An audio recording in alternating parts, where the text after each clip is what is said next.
no nosso segundo dia de atividades da Olimpíada Regional de Ciências de 2012, né, cujo tema é energia sustentável. E hoje, então, a proposta aqui é a gente trabalhar a questão da ilustração. Então, a gente tem professores que trabalhavam nas outras oficinas, sabem que ontem a gente fazia um concurso de ilustração, onde um aluno acabava desenhando uma ilustração. Agora a gente mudou um pouquinho a ideia, onde o grupo inteiro vai ser responsável por essa ilustração. E para isso, então, a gente trouxe para a atividade de hoje uma pessoa, o Sam Hart, que vai trabalhar com vocês hoje, que é uma ilustrador. Olá, bom dia. É a primeira vez que eu vou dar uma aula usando o microfone, então se der algum problema, vocês avisam. Queria saber rapidamente aqui, quem que desenha?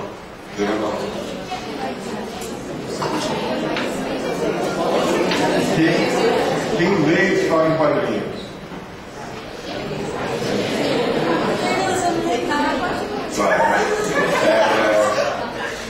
Hoje eu não vou falar tanto sobre história em quadrinhos, sim sobre desenho e ilustração. Por outro lado, todo mundo aqui vai ter que desenhar um pouquinho. Okay?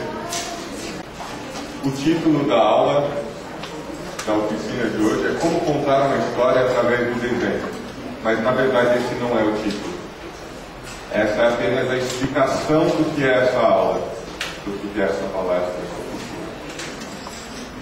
O título verdadeiro é esse daqui: Uma imagem vale por 1000 palavras. Uma imagem vale por 1000 palavras.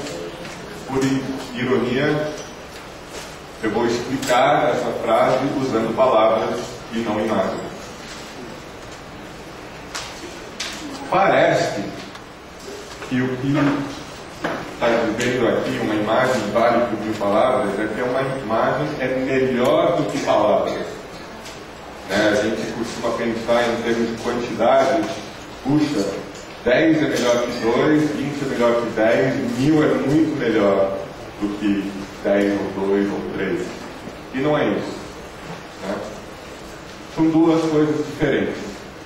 Uma imagem é uma linguagem visual e uma palavra pode ser visual quanto escrita ou muitas vezes é falada, é sonora.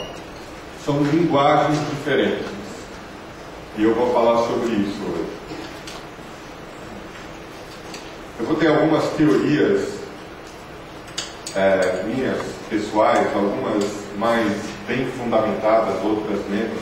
Quando a gente desenha, a gente costuma ficar pensando muito e imaginando muita coisa. Uma das coisas que eu fiquei imaginando é o seguinte: antigamente, vocês já viram jornais antigos? Jornal antigo não tinha desenho, principalmente na primeira página. Era só texto, só palavra. Jornal antigamente era feito com os tipos, eram literalmente tipos fixos.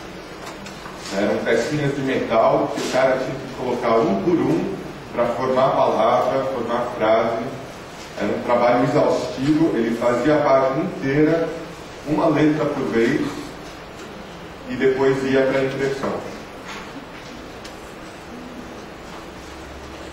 O jornal e a revista, sendo um meio visual, você tem o tamanho da página, é um tamanho limitado. Você não vai ficar variando o tamanho da página de acordo com a informação que você tem. Você limita ou aumenta a informação que você tem de acordo com o tamanho da página. Se o teu texto passou, o editor vai lá e corta. Fala, não pode ter tanto, vamos editar esse texto para fazer caber na página.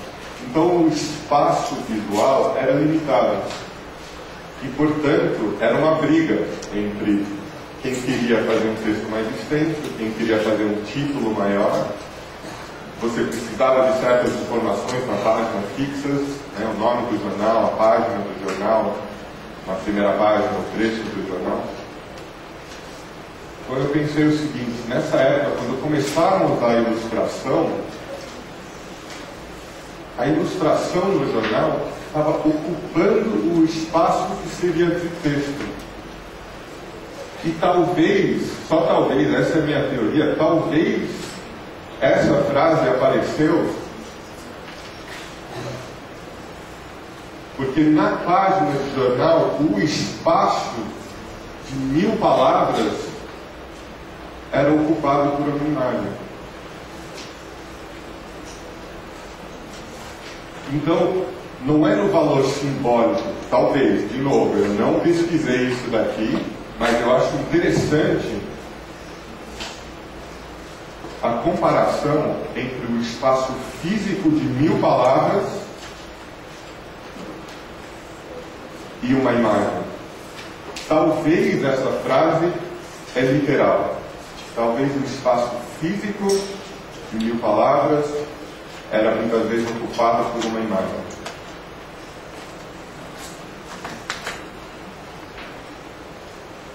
O espaço, obviamente, é algo que a gente tem que levar em conta. Eu trouxe aqui, vocês conhecem o disquete? Disquete de computador? O disquete já está quase em extinção. Hoje em dia é CD, DVD, flash drive, pen drive, mas eu trouxe para vocês o primeiro exemplo da história da humanidade de um disquete. Eu tenho aqui o primeiro disquete da humanidade.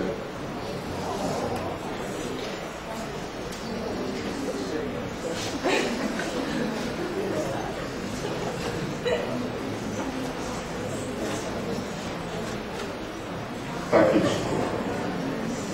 O que é o disquete? O disquete é uma maneira de registrar e transferir informação. Você coloca a informação em alguma coisa e você pode transferir, é uma maneira móvel de levar informação a outro lugar. É uma maneira de registro e transposição. Transmissão. Desenhar, por exemplo, nas paredes das cavernas. É uma maneira de você registrar, mas não é uma boa maneira de transferir. Você dificilmente vai ver alguém carregando de um lado para outro uma caverna. Obviamente, antes do papel você tinha um papiro, antes do papiro você tinha blocos de pedra, mas para o efeito da nossa conversa, a ideia é a mesma. Desde o começo do tempo, o homem precisa necessariamente da sua evolução registrar e transferir informação.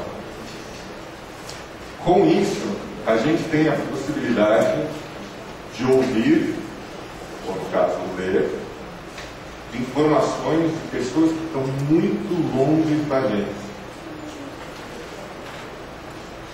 Os livros, quadrinhos, as revistas que eu passei para vocês são exemplos disso. A pessoa que fez a matéria, que saiu na Veja, não está presente na sala passando aquela informação para a pessoa que está lendo.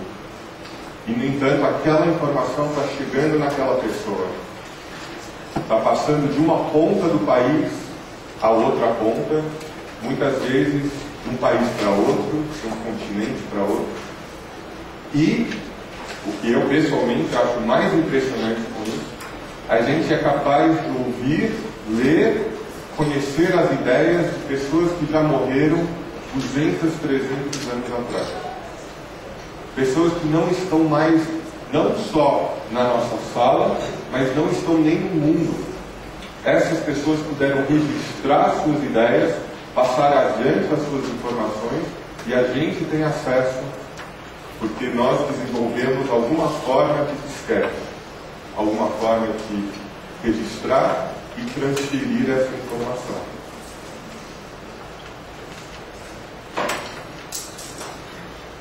Outras maneiras de transferir informação, que não a imagem.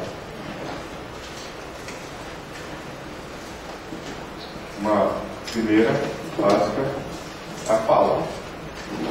A fala é uma linguagem.